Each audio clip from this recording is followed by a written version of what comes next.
Alrighty, history fans, welcome to another exciting edition of History 119. And in this lecture, we're going to continue our emphasis on sin at this point in the class. We just had a lecture on fast food, so that would be the sin of gluttony.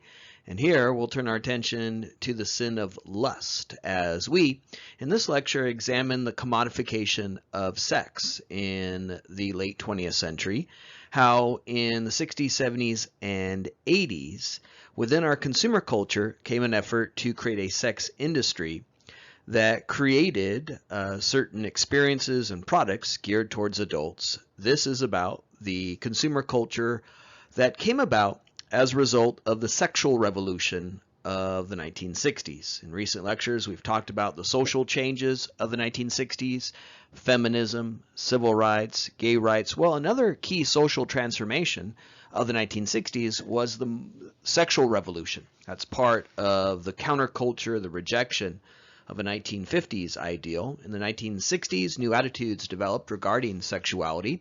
And here we'll see how that key aspect of modern American history is wrapped up in consumerism. This is another opportunity for us to think about how consumerism explains so much of American history, particularly here, the relationship between consumerism and the sexual revolution.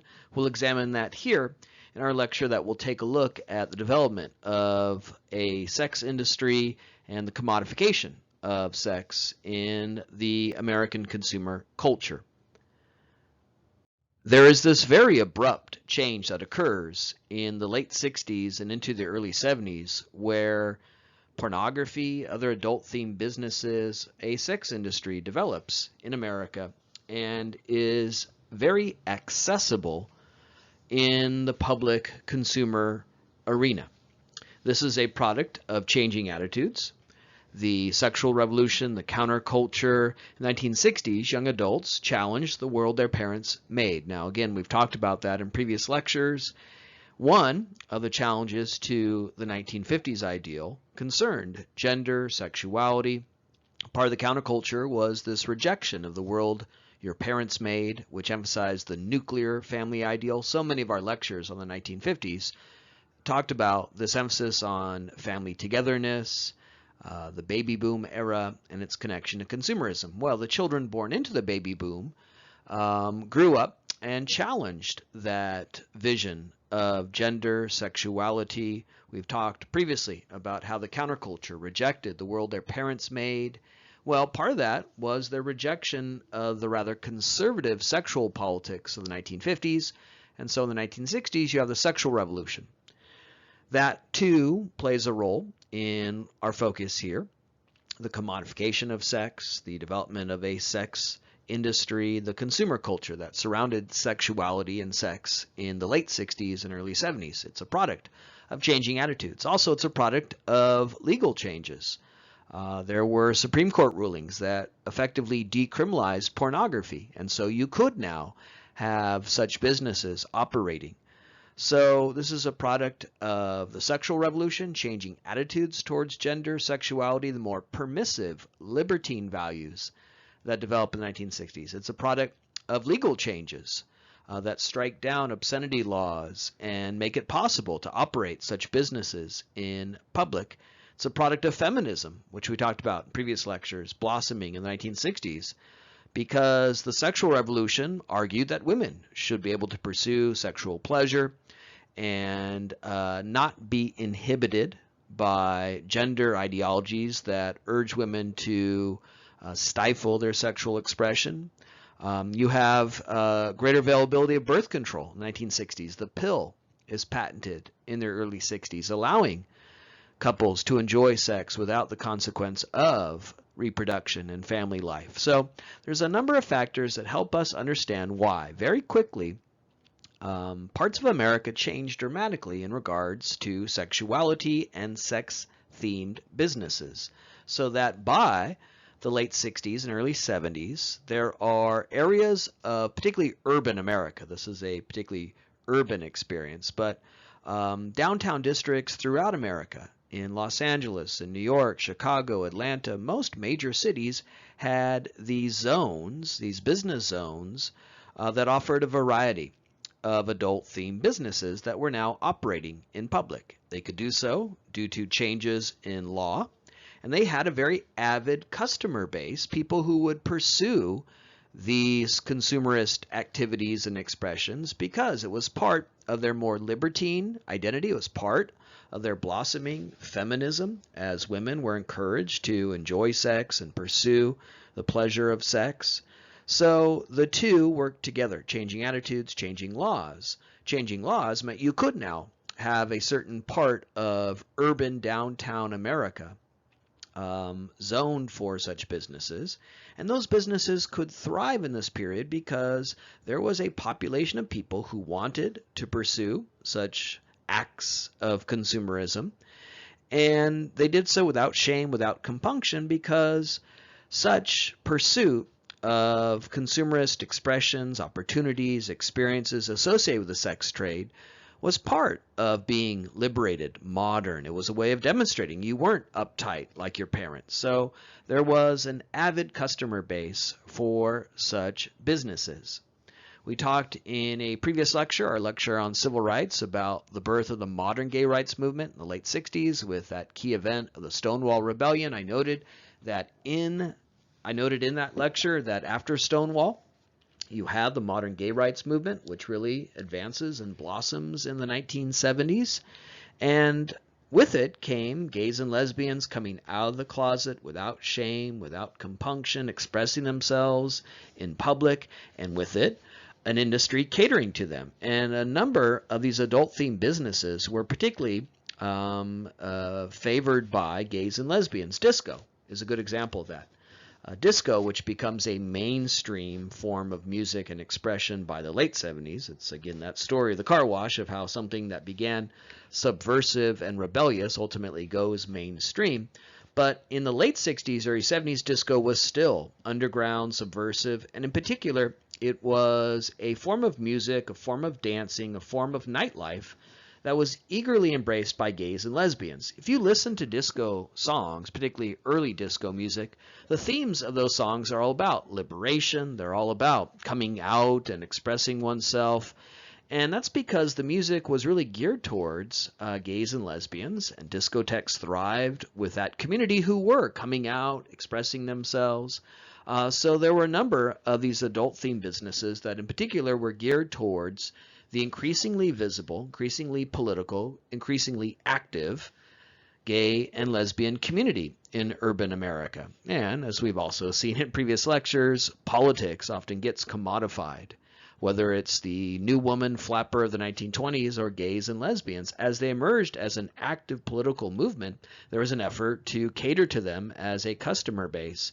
And so you had this proliferation of bathhouses and discotheques that were geared towards gays and lesbians. Now, with this came also a backlash. That too is a product often of greater visibility and activism. There was a backlash to civil rights. There was a backlash to feminism. We're about to, in lectures to come, talk about the conservative turn in the late 20th century that is in part a backlash to many of the social trends of the 60s. And there was a backlash to gay rights and the greater visibility of gays and lesbians. And the anti-disco movement of the 1970s was part of that. In the 1970s, there were a number of anti-disco expressions in American life. There were DJs at local radio stations who would stage events where they would encourage the listeners to that radio station to bring disco records to the radio station. They're going to drive over them with a steamroller, right? Many rock and roll stations had this anti-disco commitment, and it led to all kinds of staged events like this. There was an event at Comiskey Park, the baseball stadium where the Chicago White Sox play, called Disco Demolition Night, where they invited patrons of a doubleheader that day for the White Sox to bring their disco records, and they were going to blow them up on the field, on the playing surface of Comiskey Park between games of a doubleheader. When they went to blow up the records, by that point, the patrons, the fans had sat through one game, so they were already drunk. And so when they explode all these records, people go nuts and they run onto the field, and they actually had to cancel the second game of the doubleheader. But incidents like that, the Disco Demolition Night that later became so notorious because of the riot that broke out, are demonstrative of the anti-disco backlash that was in part also an anti-gay backlash.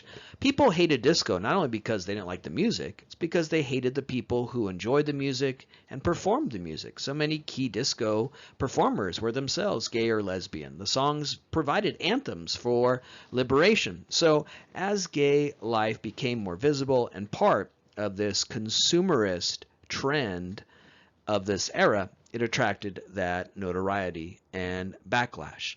The term that historians use for this period in the early 70s to describe the emergence of an open, expressive consumer culture in regards to adult-themed businesses, our focus here of selling sex, the commodification of sex in the early 70s, the term we historians use to describe this period is the porno chic era. Where pornography goes mainstream, where pornography becomes increasingly accessible, but also it has this sort of chicness, this cachet to it. The porno chic era is not just simply an era where now, in urban areas throughout America, there are these adult-themed businesses operating in public. It's not simply a product of changes in law that allow such businesses to proliferate. There's also the emphasis on the chic of porno chic, that it had a sort of chicness, an appeal. It was a way, as we've talked about throughout this class, through consumerism, of crafting identity and stylizing one's existence. Our whole focus in this class, consumer culture, how consumerism provides us a chance to say who we are as people, express ourselves, create an identity. And in the early 70s, pornography was seen as chic, or consuming pornography was a way of proving that you were modern, chic, liberated, that you weren't uptight about your sexuality. When people went to porno theaters in the early 70s to watch Deep Throat or Behind the Green Door, they were going not only for the titillation and eroticism, they were making a statement. They were making a political, social, and cultural statement. They were saying something about who they are. They were saying, we are modern, we are liberated, we want to pursue this form of entertainment and expression, we want to engage with this consumer culture because we are modern, liberated, in touch with ourselves, our bodies. It was a very me decade sort of expression. So porno chic is the term we refer to describe this period where pornography becomes common, mainstream, and it has the sort of cachet, the chicness attached to it, where without compunction, without shame, middle-class Americans are going into these parts of New York City, Los Angeles, Chicago, Detroit, and openly, without shame or compunction, consuming these forms of entertainment and expression, immersing themselves in these aspects of a consumer culture. So it was very common this period for TV reporters to go down outside movie theaters and interview people who are coming out of the theater and more than willing to appear on camera telling you what they thought about Deep Throat. So there's your kid's third grade teacher telling you how much she enjoyed the movie, right? And this is the porno chic era where people, again, without shame, without compunction, were engaging in this form of consumerism because it was a political and cultural statement about oneself.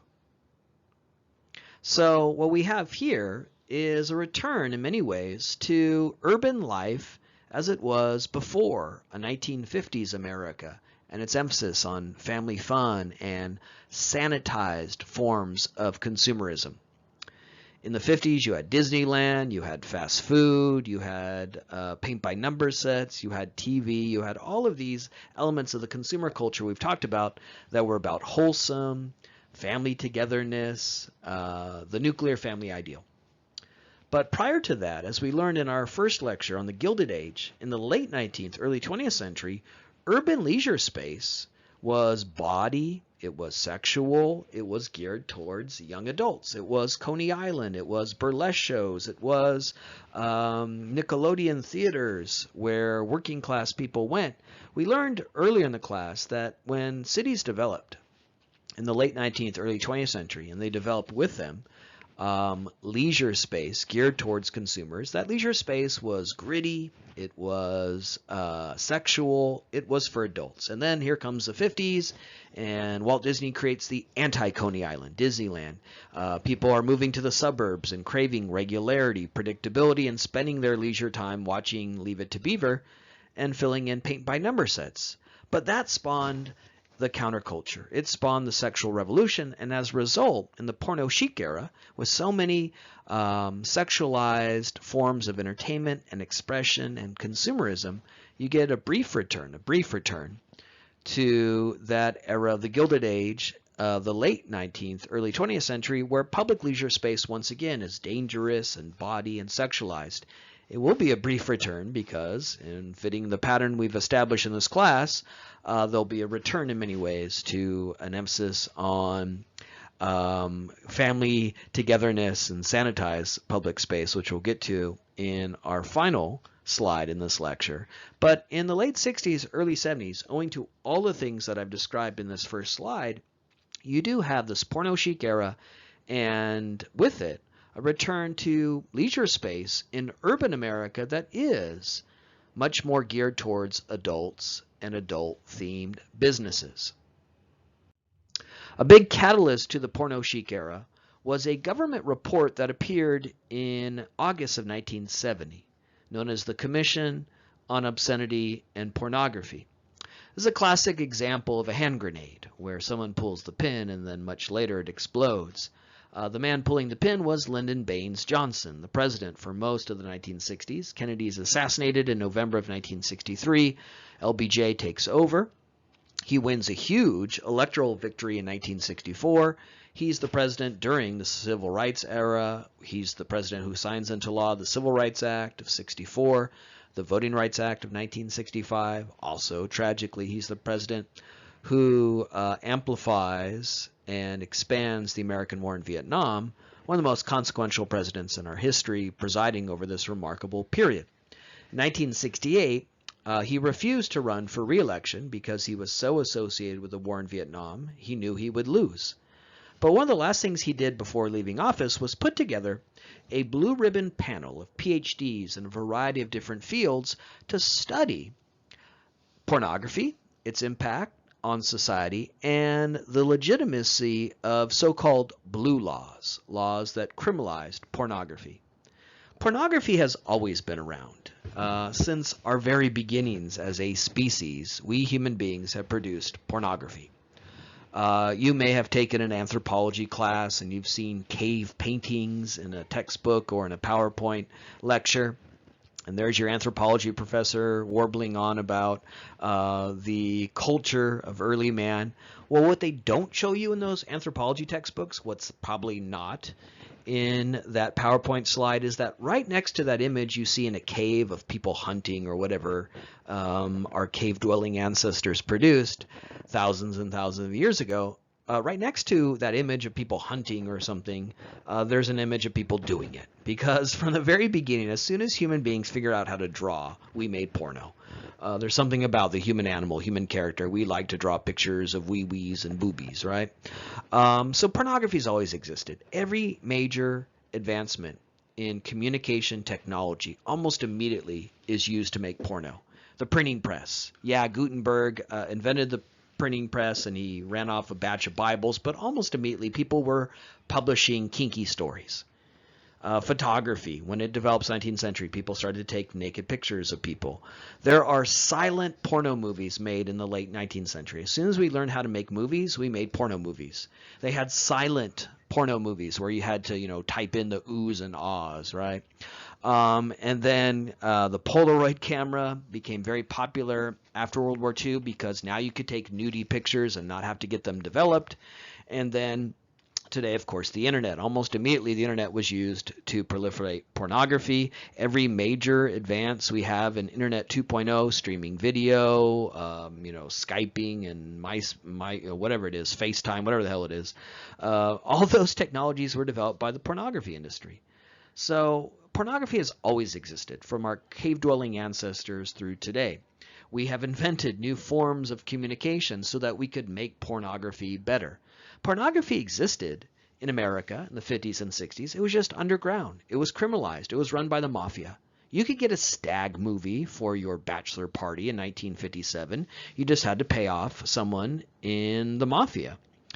And part of this commission that was put together by LBJ was designed to examine the legitimacy of such laws, blue laws that criminalized pornography, that forced it underground.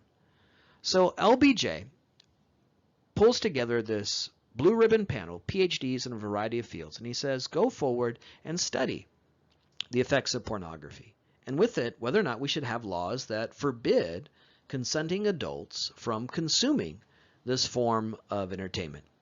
So the PhDs in a variety of fields, psychology, child development, criminology, they go off and they do their research, and then they release their report in August of 1970 when a very different president is in office, Richard Nixon. Richard Nixon was elected in 68, a conservative Republican from Orange County. And so this is what I meant earlier about a hand grenade. LBJ pulls the pin, and then later it explodes when a very different president is in office. And it explodes because the findings of the Presidential Commission on Obscenity and Pornography ran so counter to the conservative politics of Richard Nixon and the coalition he represented. The commission argued that consumption of erotic materials does not lead to crime, it doesn't lead to antisocial behavior, it will not make you a rapist and child molester. For a long time, the blue laws that criminalized pornography were based on that assumption. If we ever let this stuff out, if people are able to get it, well, you'll have crime everywhere. But this blue ribbon panel of PhDs, experts in a variety of fields said, no, when people consume pornography, it doesn't make them deviants, perverts, closeted masturbators. So the first finding on this commission was key to the porno chic era. It made people, again, comfortable with watching and consuming, pursuing this form of entertainment. Because here were these experts saying, if you watch this, if you view this, if we legalize this, it will not lead to crime, it won't lead to deviance, it won't turn you again into a pervert. And as a result, the commission said we have to get rid of these blue laws. And that's one of the key factors here in the era of the late 60s, early 70s, where pornography is now increasingly available and eventually goes mainstream, the porno chic era. Laws are rewritten, statutes and strictures are overturned, and now you could operate such businesses in the light of day. The commission argued that consenting adults should be able to pursue this form of consumerism. They should be able to consume these materials because, again, it won't turn them into deviants, rapists, child molesters. So another key finding, assertion, argument of the Presidential Commission on Obscenity and Pornography was that we need to repeal such blue laws so that American consumers can legally pursue this material. It should no longer be the province of the mafia. It should no longer be criminalized. Another assertion of the commission was that we needed a massive sex education campaign to save the next generation of Americans from unscientific, unhealthy attitudes about sex.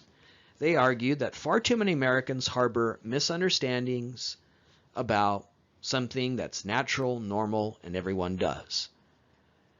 They argued that to make sure the next generation of Americans grows up with healthy and scientifically rooted notions about sex, we needed a massive sex education campaign so that people wouldn't learn it from their older brother or from people on the street. And so they won't believe nonsense like hairy palms and other things, urban legends about sexuality. We need to have a healthy, scientifically based attitude about sex in this country, and that calls for a massive sex education campaign. The commission said the old canard that had, again, made pornography criminalized and underground, that, well, what would happen if little Timmy found daddy's Playboys, right? It would lead to, again, social deviance and delinquency. Whatever fear you might have about children somehow accidentally coming upon pornography should not mean that, therefore, millions of consenting adults who want to pursue this form of entertainment and consumerism are denied that access. So the commission argued consuming pornography won't make you a deviant, a pervert, a child molester. We should get rid of such blue laws that criminalized access to that form of consumerism. We should have a healthy sex education effort to encourage the next generation of people to grow up with healthy, scientific-minded attitudes about a natural, normal thing that everyone does. And we should not worry that, well, children are going to find pornography in a way that means that no adults can access these materials. So in 1970, at the very beginning of this porno chic era, you get this blue ribbon report written by PhDs, released in 1970, and it played a really key role in, again, naturalizing pornography, making it something, again, people without shame or compunction would pursue. It played a key role in that process of decriminalizing pornography. The report itself was sold in adult bookstores because the ever-resourceful adult industry, always very adroit and skillful at taking advantage of opportunities, got a hold of the report and then published it in adult book form with pictures alongside the report. This was a federal report paid for by your government with your taxpayer money, so it was in the public domain. Anyone could produce this. It wasn't, a special book sold for profit. It was, again, done for the people of the United States. It was done through the government of the United States, and therefore it was in the public domain. Anyone could access and publish this report. And so the adult industry sold it in the adult bookstores in Times Square and other places around the erotic city of this period, again, with helpful photographs encouraging you to actually do what the report was encouraging you to see as a natural, normal, healthy part of everyday life. So the report itself became a consumer good. The report itself was sold in adult book form in this way. Now, Nixon freaks out. Again, Richard Nixon was elected in 1968. Johnson doesn't run for re-election because he realized he would likely lose. The presidency was wide open. And Nixon runs. Nixon was born to a Quaker family in Whittier, not too far from us. He came up through the modern conservative movement, born after World War II. He was a tireless anti-communist crusader. He's the guy who pointed at the kitchen in that famous kitchen debate and said, there's freedom. When he ran in 68, he openly courted cultural conservatives, the rising evangelical, born-again movement that was so alarmed by feminism, gay rights, and the counterculture. So Nixon's politics were deeply conservative. And as a result, when this report comes out, he does his best to try to challenge it, repudiate it. He will try his best in a series of Supreme Court efforts to stop the decriminalization of pornography. The pornography industry wins all of those court cases. So this allows, again, pornography to proliferate. But it's demonstrative of, again, the debates about consumerism, which are often wrapped up in morality, as we've seen. In the 20s, we had prohibition.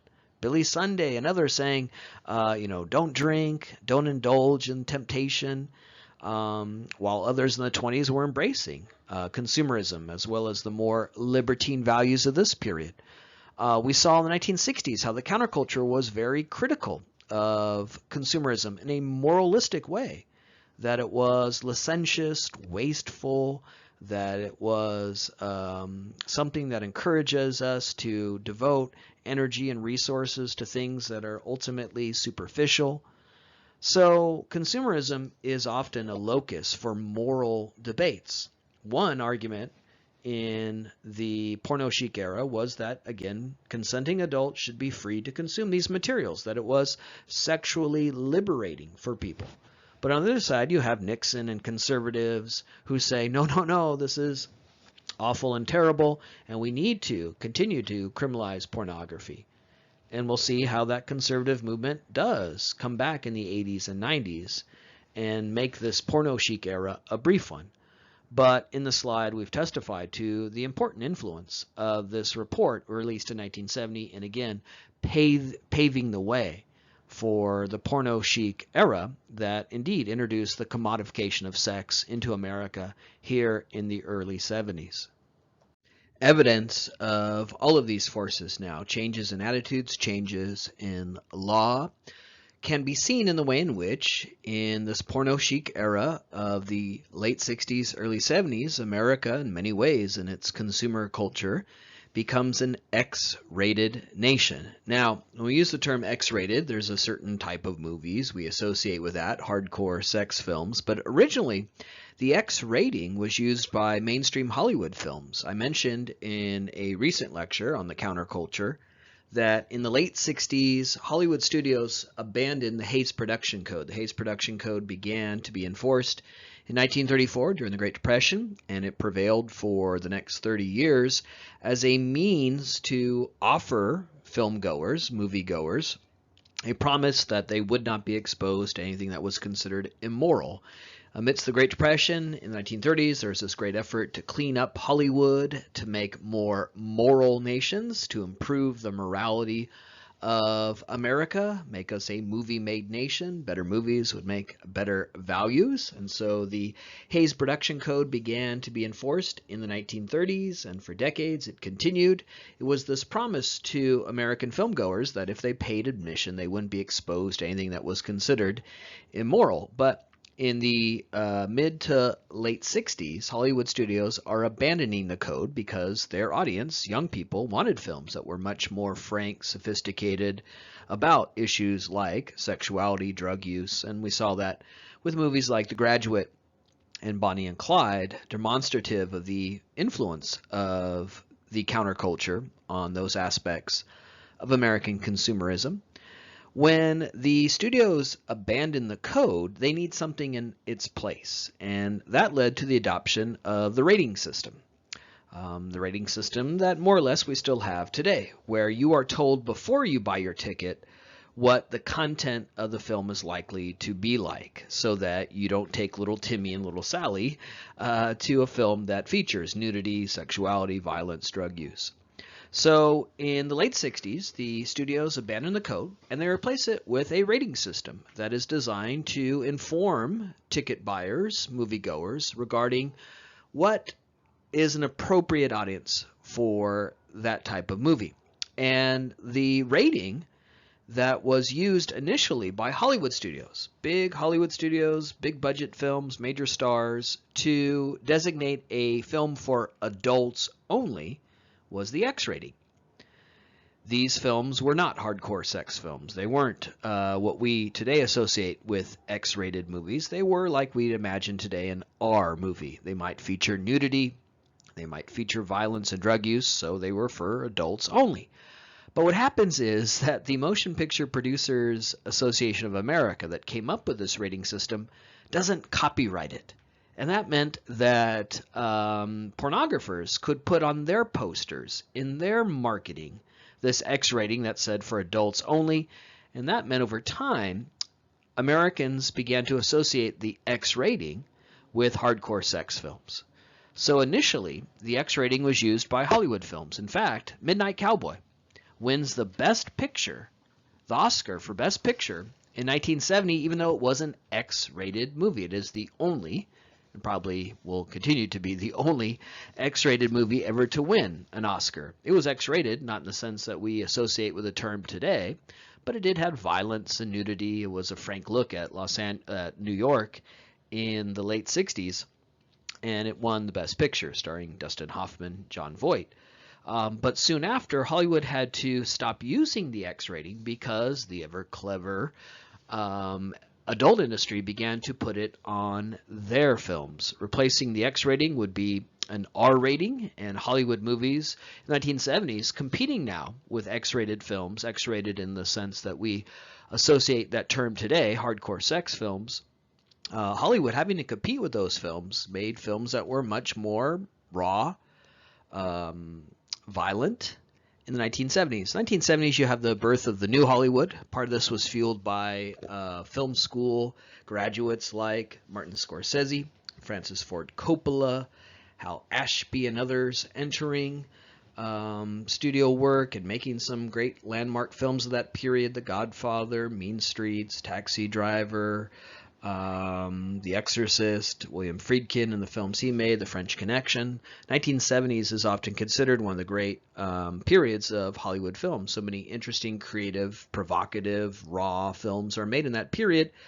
And one of the reasons why films like The Godfather and Taxi Driver, The Exorcist were so violent is that they had to compete with pornography. In the porno chic era, people went to go see porno movies without shame, without compunction, without a bag over their head. They did it as a way of identifying themselves as modern, liberated, not uptight. So Hollywood had to compete now with X-rated films. X-rated in the sense of hardcore sex films. And as a result, Hollywood movies, R-rated movies now, because Hollywood abandoned the X rating, as it became exclusively associated with hardcore sex films, the R-rated films of Hollywood 1970s are very violent, very raw. They certainly are more violent and more sophisticated, raw, adult in their themes than movies today, which seem to only be about intergalactic superheroes. If you watch films from the 70s, the films of Coppola, Scorsese, Arthur Penn, Hal Ashby, that new Hollywood 1970s, those films are often shockingly violent because they were competing with films like Behind the Green Door and Deep Throat, which were sensations in the early 70s and created, in many ways, a larger public debate about pornography, very demonstrative of this porno chic era where middle-class Americans are venturing into these adult-only wonderlands, these erotic cities that Prince will later sing about, and watching these movies and then talking about them with their neighbors and friends and co-workers. Behind the Green Door, released in 1972, is arguably the most profitable movie ever made. Certainly other films, E.T. and Star Wars and Titanic, have grossed more money.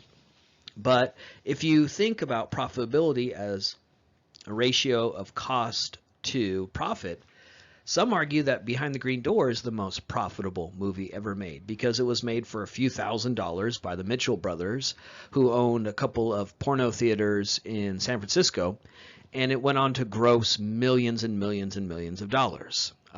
This was one of the first major sensations of the porno chic era, where this film, Behind the Green Door, made for a few $1,000s, became this huge sensation. Deep Throat also, part of this new era of the porno chic age. This was a film that became a huge sensation, everyone talking about it. It really did have this sort of chicness to it. If you hadn't seen it, people said, why haven't you seen it yet? And you wanted to go see it, not only because you were interested in the film and its own erotic elements, but also as a way of stylizing your existence. It was a way of making that personal, political, social, and cultural statement. Deep Throat, of course, becomes very famous, very notorious, because the informant in the Watergate scandal, the scandal that exposed the corruption within the Nixon White House, he took as his code name Deep Throat. The informant who was bringing information to Washington Post reporters, Woodward and Bernstein, who eventually published these reports and with it helped to bring down the Nixon administration, the informant took the code name Deep Throat. And then when that information came to light, that meant here is Walter Cronkite. Here's Walter Cronkite, Uncle Walty, the most trusted man in America, on the CBS Evening News, referring to Deep Throat, referring to this film with such a ludicrous plot. Okay, this is not what you signed up for when you signed up for this class, but hell, I teach everything, okay?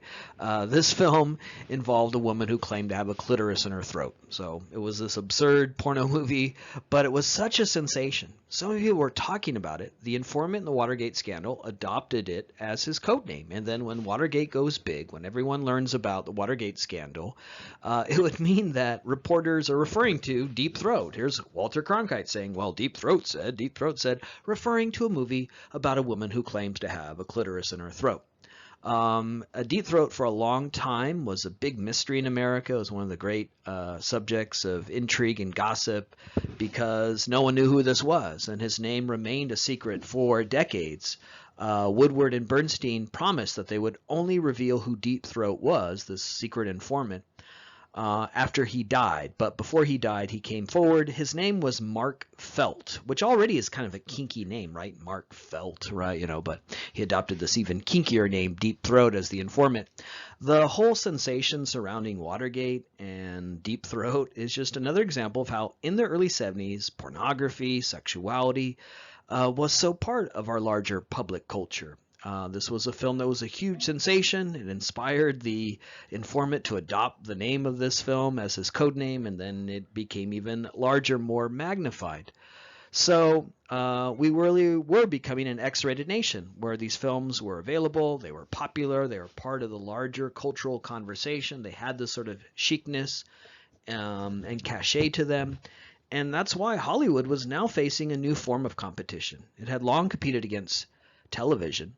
It had abandoned the Hays Code in the late 60s to make films that were more raunchy and geared towards a young audience. And then here comes pornography. If people are willing to go and see a porno movie, if they are encouraged to do so because it is a sign of being liberated and modern, it really forced Hollywood to make those films of the 1970s that are much more gritty, raw, violent, sexual, the new Hollywood of the 1970s. Some of you might be familiar with the recent HBO series, The Deuce, which if you're interested in this era and you're interested in the whole theme of this lecture, the commodification of sex in the early 70s, you'd be wise to seek out that series. The very first season of that series, The Deuce, is the period we're talking about right now, the early 70s, when the pornography is just beginning to come into the sunlight and operate. There's all of this tension about whether or not they could even run such businesses and whether or not it's legal. And then the series follows the characters through the 1980s, the period we're about to talk about, where pornography changes dramatically. So it's a fictional series. It stars some real big names like James Franco and others. It's from the producers of The Wire, if you're familiar with that show. So it has all that element of prestige cable television. But it does a good job of documenting what New York City, the Deuce, looked like in the 70s through the 80s as part of the creation of a sex industry. The Deuce referred to 42nd Street. And it was a part of Manhattan where there were scores and scores and scores of adult-themed businesses operating. Porno theaters, massage parlors, bathhouses, a variety of the sort of businesses we're talking about here.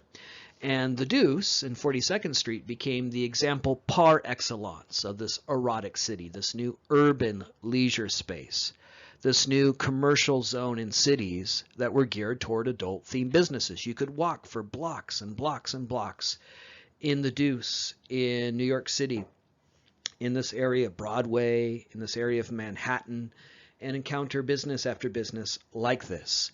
On the left, you see a picture of the Deuce in its heyday. The producers of that HBO series, The Deuce, mined photographs like this to recreate what Times Square, what the Deuce looked like in the early 70s. On the right is a Pussycat Theater. This was part of a nationwide chain of adult-themed, adult erotic porno theaters. In the 70s, there was a nationwide chain, Pussycat Theaters, nationwide chain of porno theaters. The one here on the right is the Pussycat Theater that operated in the Deuce, but they had hundreds of locations all over the country. Many here in Southern California, many here in Los Angeles. In fact, there's one still in operation, even in the 21st century, even in the internet age. There's one Pussycat Theater still in operation in Los Angeles. It's in West Hollywood, and today it almost exclusively shows gay male pornography. But in the 70s, it showed Deep Throat and Behind the Green Door, all the classics of this era. Because it was in Hollywood, the Pussycat Theater that's still in operation was an ode to Hollywood in many ways. Some of you might be familiar with the Chinese theater in Hollywood, sometimes referred to Mann's Chinese Theater. This is a very famous movie theater built in the late 20s in the movie palace era, that era when movies were going big and glamorous in the 1920s, where various members of the Hollywood community, actors, actresses, directors, have over the years placed their hands and their feet in cement. So this is a very famous tourist trap attraction there in Hollywood, where you can go and put your feet in the feet of Arnold Schwarzenegger or Bruce Willis or who's ever there. Great tourist trap with, tourists with their fanny packs and, sunscreen are heading on their Hollywood vacation. Well, at the Pussycat Theater that's still in operation in West Hollywood, members of the pornography industry put various parts of their anatomy in cement. The joy of this class, History 119. Not only do I teach you about modern American consumer culture, but I plan your weekend for you. You can head out to that still operating Pussycat Theater and check out the wet cement there and see how you measure up to, say, John Holmes or one of the great luminaries of the porno industry. That Pussycat Theater that's still in operation in West Hollywood, which features those attractions, was once part of this nationwide movie theater chain where, again, from Seattle to Chicago to New York, in city after city, you had these businesses. So the Deuce might be the most famous of these urban wonderlands, but they were in every American city in this period. I mentioned earlier that movies changed in the 70s. Now that pornography has gone mainstream and people are more than willing to seek out such programming without fear, without compunction. And it meant that a lot of movies, many of the mainstream films without hardcore sex scenes, something that would earn an X rating, became very sexual as they attempted to appeal to an audience that had an interest in erotic materials amidst this era so influenced by the sexual revolution, where America's consumer culture is deeply influenced by the pursuit of erotic materials. And so here are films in the 70s we might call softcore films, not hardcore sex films, not Behind the Green Door or Deep Throat, that offered images of sexuality. And those films tend to fall into two broad categories as elements of our consumer culture. There is the sex-positive type of films, where sex is represented as pleasurable, liberating, emancipatory, very much in line with those notions of the counterculture and the sexual revolution and feminism, where in such films women are shown having a good time, having an orgasm, enjoying their bodies. Sex positive. They tended to represent sex as emancipatory, as freeing, as, again, in a me-decade type of sensibility, a field of personal expression. So there were all these movies that came out in the 70s. I'm not talking about pornography here. Softcore movies, erotic movies, the sort of thing you'd find on Skinamax late at night. That tended to represent sexuality, sexual liberation as good and positive. One example of this, the Emmanuel franchise. These were a series of French films with different actresses in the lead role that were dubbed into English and became very popular here in the United States. And they were about young women in the title role of Emmanuel going around the world, getting laid and have a great time. The whole idea here was that sex is good, it's positive, it's liberating, it's very telling here that you had a young woman in the title role as a way of representing, in a very feminist way, women in command of their sexuality, women enjoying their bodies. So the Emmanuel franchise that was so popular here in the United States and throughout the English-speaking world as it was dubbed into English, a good example of the sex-positive element of the consumer culture of films in this period that represented sex, again, as liberating. This is an image of a young woman going around the world, having a great time, having many partners, enjoying her body. This is like the eat, pray, love of the 70s. But the other image you would see a lot in American film in the 1970s was very different. It was a punitive representation of sex, where people who have sex are punished. And you could see this in a lot of the violent grindhouse films, the horror movies of the 1970s. The 1970s, hopefully, as you've heard in this lecture, was a really remarkable period in film. You had the young filmmakers from film schools like Coppola and Scorsese who were making these really avant-garde and interesting and challenging movies. 70s was also the era, the birth of the big blockbuster, summer blockbuster film, first with Jaws and later Close Encounters and The big summer blockbuster. The 70s gave us that new form of money making for Hollywood, but also the 70s gave us the slasher film, the modern slasher film, Friday the 13th, The House on Haunted Hill, Texas Chainsaw Massacre. All of those huge horror franchises began in the 1970s, and those movies, Friday the 13th, Halloween, another example, are very demonstrative of this punitive approach to sexuality. In those horror movies and those slasher movies, who are the first people always killed by the homicidal maniac? Yeah, the black guy, no, he always killed first, right? But the second people always killed are the horny teenagers steaming up the windows on Lover's Lane, right? So there's certainly a racial element to those films where African Americans are often the first victims. Of course, that's now a cliche made fun of in movies like Scream and Get Out. But of course, the other victims in those films are teenagers who are steaming up the windows at lovers' lanes.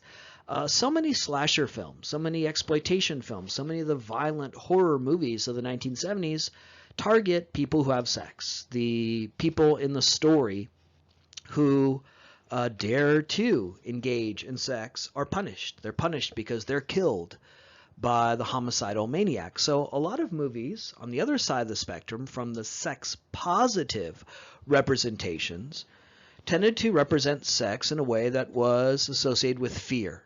If you do it, if you go and steam up the windows on Lover's Lane, if you have sex with someone, you'll be punished. So as movies in the 70s respond to changing attitudes about sex, as they begin to compete with pornography, they tend to represent sex in these very different ways. Sex positive or cautionary tales, where people are punished if they dare engage in the pursuit of sexual pleasure. And you can see that in so many of the grindhouse films, violent films, slasher, horror movies of this period.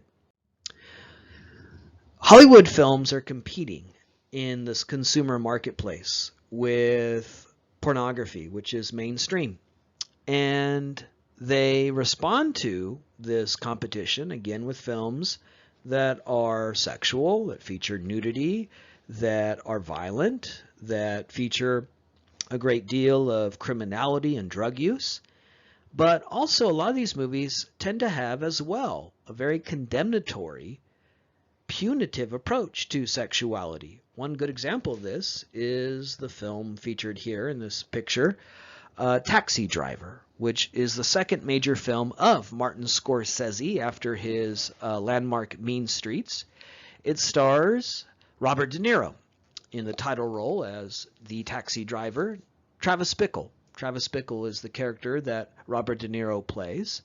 And this is a film that is very much about 1970s New York and the deuce, that very sexualized realm, that erotic city, which we talked so much about and saw pictures of earlier in this lecture.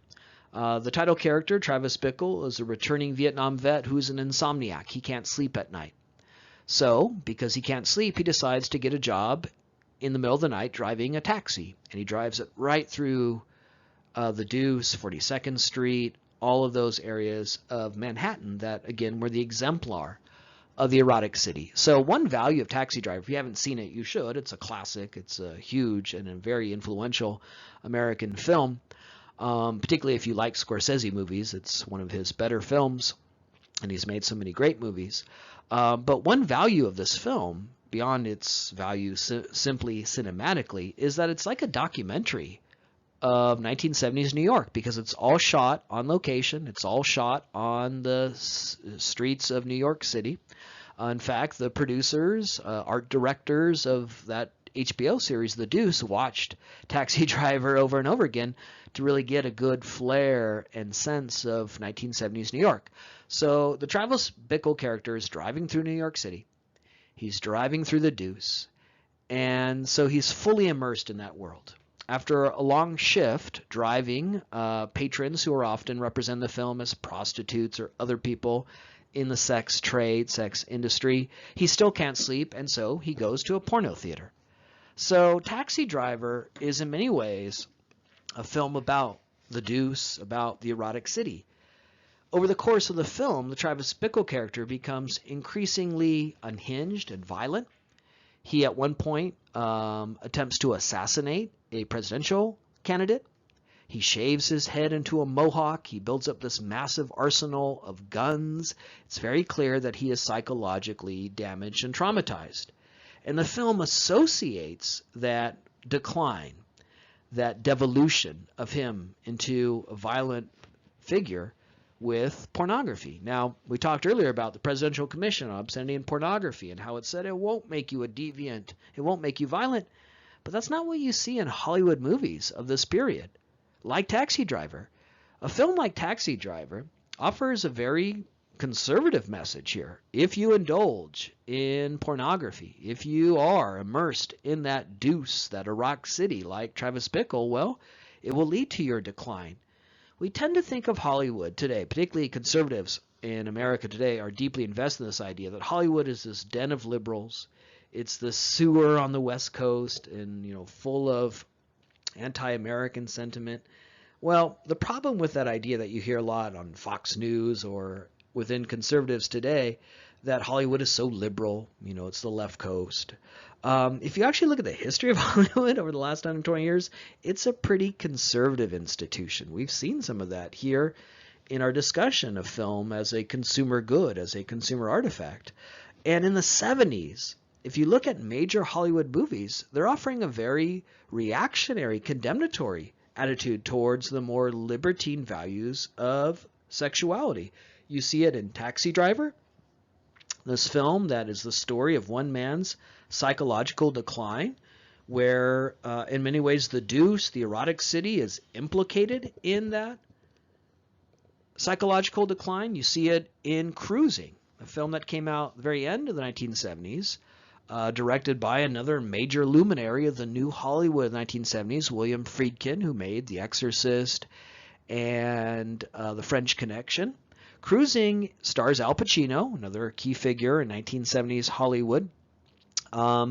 And it's a vision of the gay scene in New York City in the 1970s during the porno chic era, where there's greater visibility, increasing consumer businesses operating, catering to gays and lesbians. But the image of the gay scene in Cruising is very homophobic. It's very condemnatory of gay men in New York City. Rather than represent that gay scene as liberating, emancipatory, a place for men to be indeed in charge of their lives and bodies and erotic selves, it's represented as violent, abusive, cruel.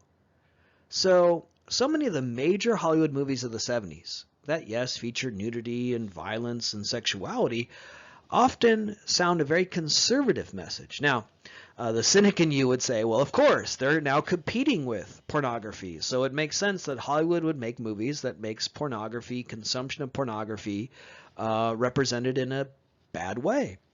But it's also, part of the message we have in this lecture and in so many of our lectures.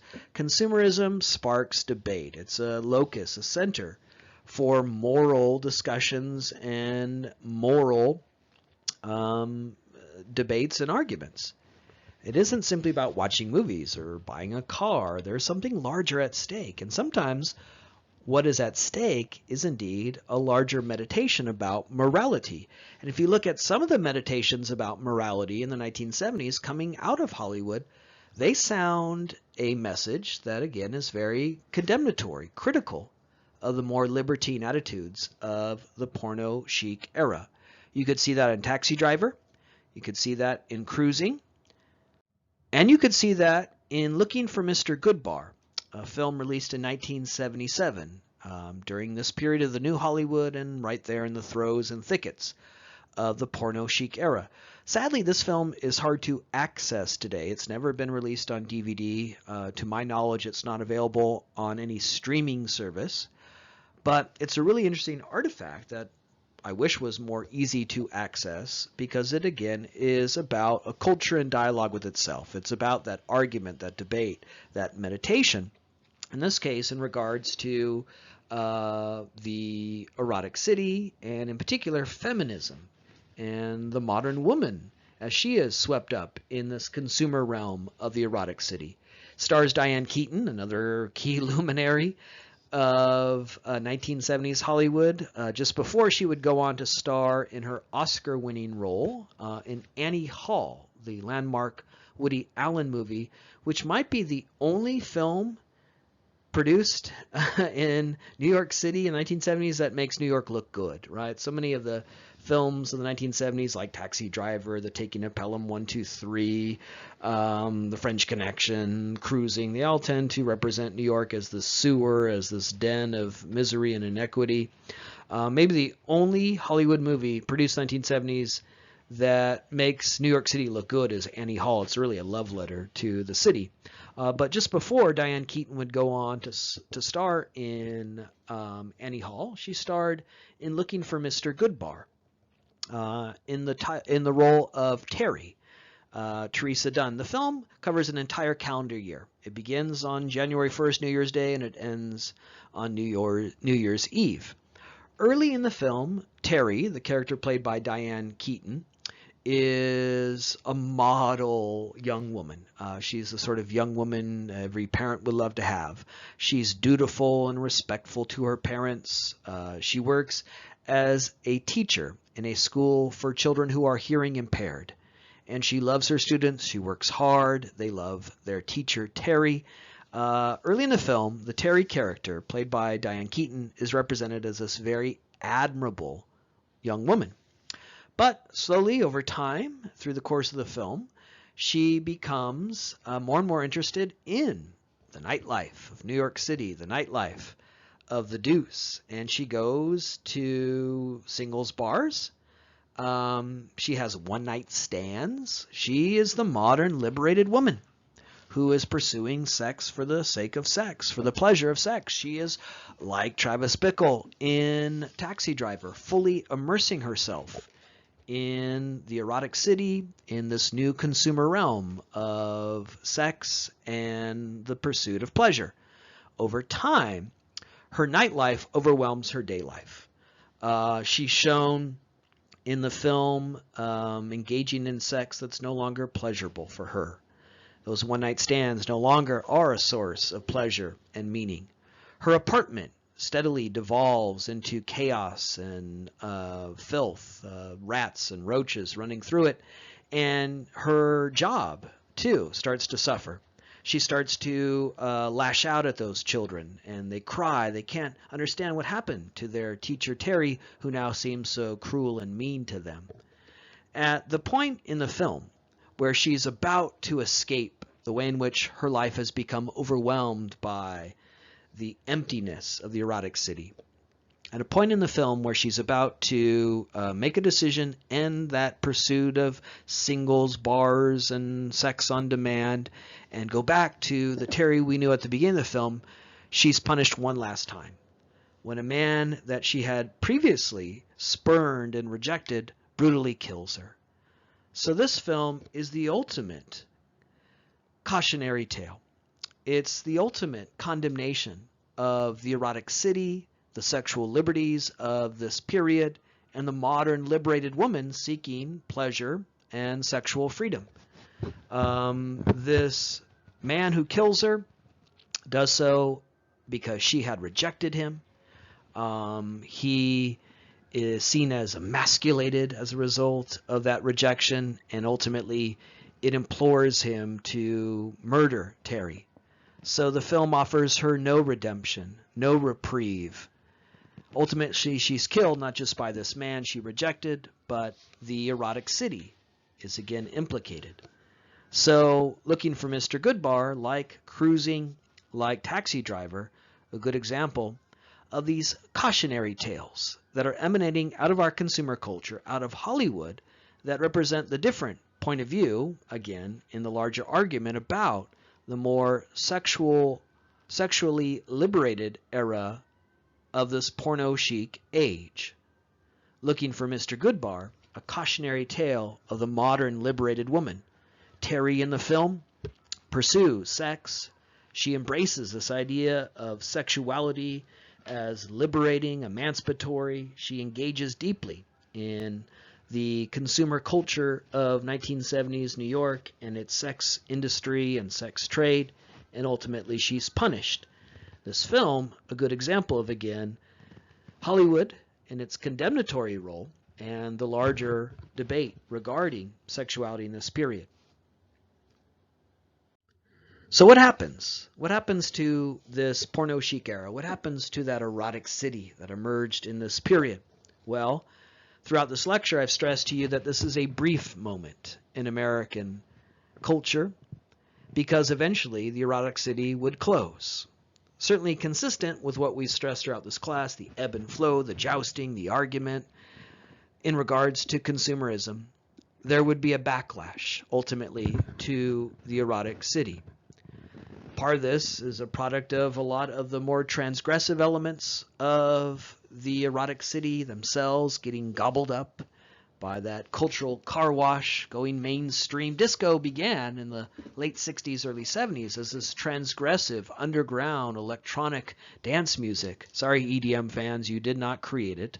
Disco in many ways was the first EDM craze that catered to sexual minorities, gays and lesbians. But by the late 70s, it had lost that punch. It had lost that transgressive element to it. It's yet another story like rock and roll and hip hop and the new woman, Elvis, Muhammad Ali, all these figures we've talked about in this class who began their lives as rebels but ultimately get swallowed up by the popular and consumer culture and go mainstream. By the late 70s, the Brady Bunch was releasing a disco album. Look, if Bobby Brady is singing a disco song, it's no longer cool. It's no longer transgressive. But there were other factors that explain the end of the porno chic era. In 1980, Ronald Reagan was elected president, and he owed his election in many ways to his strong support from cultural conservatives, from evangelicals, born-again Christians. 1970s is a complex period. We're about to make it even more complex in lectures to come. It is the era of porno chic. It is the era of more libertine values. It is an era of gay rights and expanded feminism, but it's also a period of a major religious revival in America, spearheaded by cultural conservatives, evangelicals, who were more than comfortable to intermingle their religion with their politics. It was an age of televangelists like Jerry Falwell, who will form the moral majority to help Reagan get elected. When Reagan was elected, he embraced a lot of those conservative sensibilities and as part of that, appointed an attorney general, Edwin Meese, who wanted to once again prosecute obscenity laws and effectively recriminalize pornography. Pornography had been decriminalized in the 70s through Supreme Court rulings, through public pressure, through insights that came from the Commission on Obscenity and Pornography that argued that consenting adults should be able to pursue these materials. In the Reagan era, Ronald Reagan, commissioned his own presidential exploration of the effects of pornography, the Meese Commission, which was headed by his Attorney General, Chief Law Enforcement Officer. And surprise, surprise, the Meese Commission came out with a report in the 80s that contradicted the 1970 report we referenced earlier. The Meese Commission argued pornography will make you a rapist, a pervert, a deviant. It should be criminalized. And so the Reagan administration, owing to the influence of cultural conservatives, evangelicals, really launched a crusade against pornography, an attempt to clean up the expanded public expressions of eroticism that prevailed in the 1970s. And then you had the AIDS epidemic. You had the way in which AIDS really ravaged the American population and also provided in many ways a rebuke of the more libertine values of the 70s. Many people interpreted AIDS as punishment for the more libertine pursuit of pleasure that prevailed in the 70s. And certainly when the AIDS epidemic ravaged America and so many people died and the Reagan administration refused to acknowledge or even address this epidemic, strange. Presidential administration that ignores an epidemic. Again, use your historical imagination to imagine such a strange and different time in America. When the AIDS epidemic ravaged America, and there seemed to be no way to understand the epidemic and no way to combat it, people embraced a much more austere sensibility. And now sex became dangerous, even potentially deadly, and that certainly dampened the more celebratory approach to sex that prevailed in the 70s. In the early 1990s, a Republican conservative mayor was elected in New York City, Rudolph Giuliani. You've probably heard a little bit more about him recently, as he has emerged as a key figure in the Trump administration, but Rudy Giuliani really first became a major household name, appearing on Seinfeld and the like, in the 1990s when he was the mayor of New York City, and one of his concerns as the mayor was to destroy what was left of the Deuce, to destroy that area in 42nd Street that still had a few adult-themed businesses. He passed a series of laws that effectively made it impossible for those erotic businesses that were still in operation to continue to be in operation. His crusade was to clean up New York City, clean up Times Square, clean up 42nd Street, and make it family-friendly. So we go back to a 1950s ideal where leisure space is supposed to be for family, sanitized, wholesome. The erotic city closes in that way. If you go to Times Square today, it looks nothing like it did in the 70s. It looks like everywhere else in America. What do you see in Times Square today? Red Lobster, Baby Gap, right? Looks like just like every other mall in America. It's completely devoid of the gritty and sexual elements that it had prevailed in the 70s. So it's become sanitized, homogenous, a zone for consumerism now as family friendly. The only sort of erotic business that continued to thrive in public spaces and public life in America in the 1990s was the strip club, as the number of clubs rose dramatically. And this too became sort of part of our broader culture. You look at a show like Sopranos and the way that they use the Bada Bing, the strip club, as central to the plot and the larger thematic elements of the show. The Bada Bing and strip clubs like it were really the only form of erotic businesses in operation in the 1990s. And you might say, well, with the prevalence and popularity of strip clubs, something lived on into the 1990s. But really, if you think about strip clubs, they're the antithesis of the 1970s, where the emphasis really was on getting laid and having a great time, because at strip clubs, you get the illusion of sex. You get to look but don't touch. You don't get laid. You get turned on and there's no payoff, right? It's the perfect form of erotic entertainment for the safe sex era, a conservative era in the late 20th century, where you look but you don't touch, you get turned on but there's no actual sex. So strip clubs gave us the illusion of naughtiness. They gave us the illusion of sexual expression without really the sex itself. Another factor in the end of the public access and public consumption of pornography, the VCR. This is one of the other technologies that, again, allow for the proliferation of pornography, like previously the printing press, the camera, the movie. In the 1980s, the VCR became a commonplace part of American consumer life. By the mid to late 80s, most middle-class Americans had a VCR in their home. And what the VCR allowed you to do was watch pornography now in the home. You didn't have to go to a theater. You didn't have to go into the public. It brought the Deuce inside your home. When the VCR first appeared in the consumer economy in the 1980s, there were two versions. There was the Beta and the VHS, so think like PC and Apple. Two different formats for this technology. Now, the Beta had superior sound, superior quality. For AV types, for audiovisual types, this was the choice. But ultimately, by the late 80s, the Beta was no more. It had gone obsolete. It lost the competition to the VHS. Why did VHS win the VCR wars? Well, the pornography industry put all of their products on VHS. People wanted their porno. But now they consumed it inside their home. This, of course, has now even further elaborated upon by the internet, which has replaced the VCR as the new deuce. But again, it's in the private realm. The key distinction here is pornography remains legal. It's more accessible than ever before. The conservative backlash, fueled by Reagan and a series of conservative administrations following him, was unsuccessful in recriminalizing pornography. In fact, thanks to the VCR and later the internet, it's as accessible as ever. But now it's consumed in the private realm, in the private home. And a lot of critics of pornography cite that in terms of changes in content. In the 70s, pornography in the porno chic era tended to represent women in a positive light, enjoying their bodies, enjoying their sexuality. It was very much consistent with the feminism of that period.